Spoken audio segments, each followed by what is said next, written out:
We're stocking up on garlic and hunting down coffins. That's right, it's Horrified, the Universal Studios monster game from Ravensburger. This carnivorous co-op pits 1 to 5 mortals against a variety of monsters, including the Wolfman, the Mummy, and Dracula. The team of humans must complete tasks unique to each monster in order to defeat them and win the game. However, if too many people die, or if the monsters are allowed to roam too long, the village will be lost. Setup begins with the game board placed center. Place the terror marker on the 0 space of the terror level track on the top left of the board.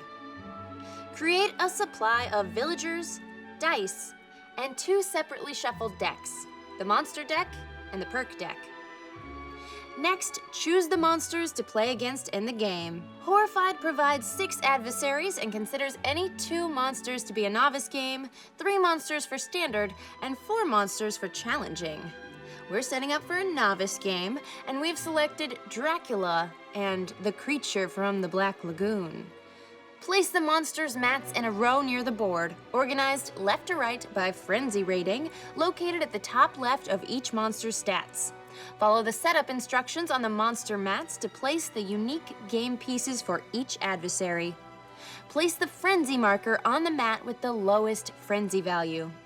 Next, give each player a hero badge, either randomly or selected, along with the corresponding hero mover, reference card, and a randomly dealt card from the perk deck.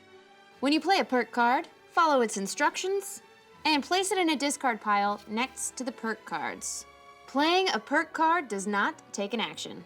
Place the mover on the starting location listed on the hero badge. Finally, place all 60 item tokens in the item bag, give it a shake, and then draw 12 items, placing them on the location listed. Gameplay occurs in turns, starting with the player who most recently ate garlic. Definitely me.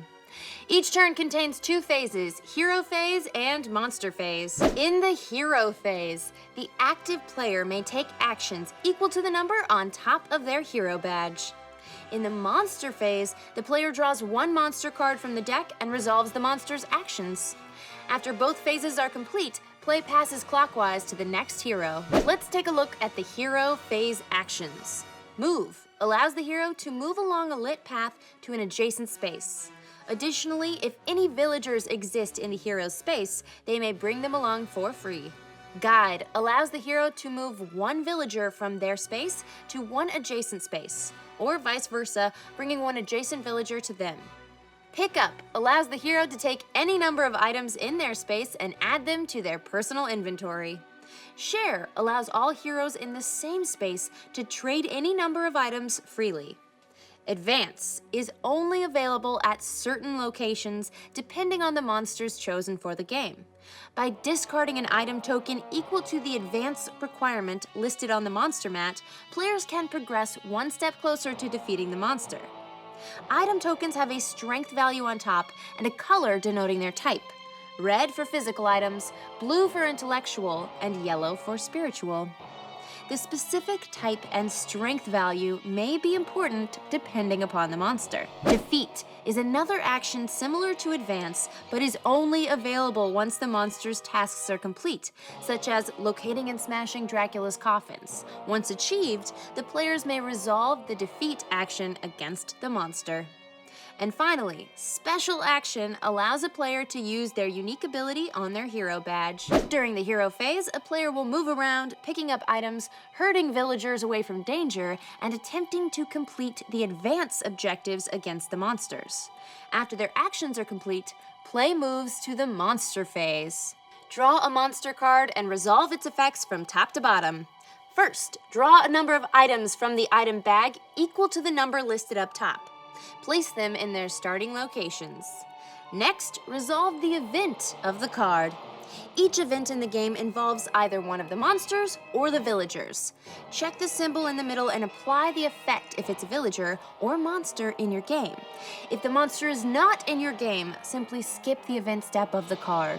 Finally, resolve the monster strike listed at the bottom of the card.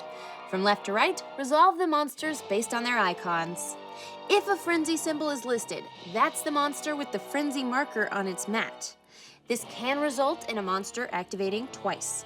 Move the monster the number of spaces listed toward the nearest hero or villager. If the monster moves into a space with a hero or villager, they stop moving.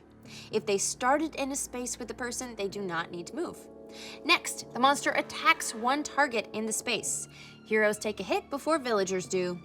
Roll the dice listed. Add up the hit icons to find the attack value. Any exclamation icons trigger the monster's power listed on their mat. Resolve that immediately.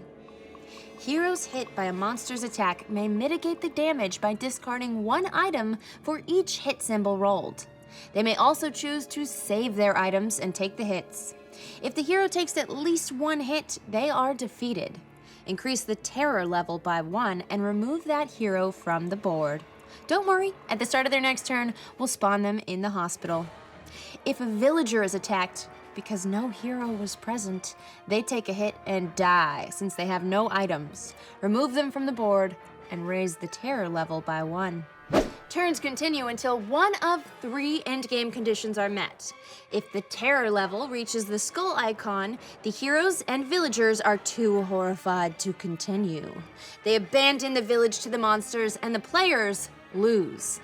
If a monster card needs to be drawn during the monster phase, but the deck is depleted, the villagers have fled and the players lose.